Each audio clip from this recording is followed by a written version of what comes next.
রবীন্দ্র জয়ন্তীতে বৃক্ষরোপণ। রাজধানীর 3টি বিদ্যালয়ে হলো এই আয়োজন। স্কুলগুলো ক্ষুদিরাম বসু ইংলিশ মিডিয়াম উচ্চ বিদ্যালয় ছাত্রছাত্রীরা রবীন্দ্র জয়ন্তী উপলক্ষে এক র্যালি বের করে।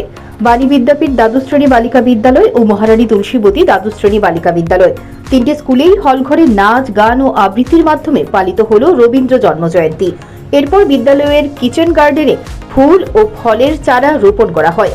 তুলসীবতী স্কুলের অনুষ্ঠানে বিদ্যালয়ের অধ্যক্ষ নন্দন সরকার, সহকারী অধ্যক্ষা প্রীতি দেববর্মা, শিক্ষক সংসদের সম্পাদিকা সোহেলি দত্ত রায় বোস, এছাড়াও স্থানীয় কর্পোরেটর রত্না দত্ত এবং বিধান শিশু উদ্যান মেধা অন্বেষার রাজ্য কনভেনর তথা বিশিষ্ট শিক্ষক মনোজ রায় উপস্থিত ছিলেন। বিদ্যালয়ের অধ্যক্ষ নন্দন সরকার মিডিয়ার মুখোমুখি হয়ে বলেন, বিশ্ব ধরিত্রী দিবসের দিন বিদ্যালয়ে বন্ধ থাকায় রবীন্দ্রনাথ ঠাকুরের জন্মদিনে তারা দিনটি পালন করলেন।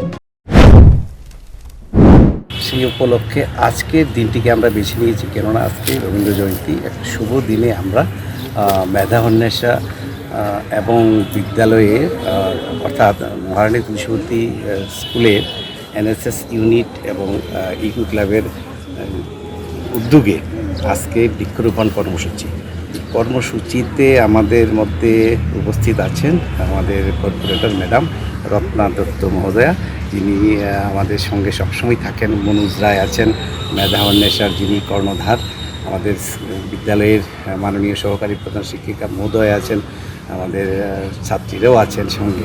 তো এই বিশ্ব উষ্ণায়নের যেই প্রকোপ এখন চলছে, সেটাকে অনেকটাই কম করার জন্য আমাদের বিদ্যালয়ে সারা বছরই সেই কর্মসূচি আমরা হাতে নিয়ে থাকি।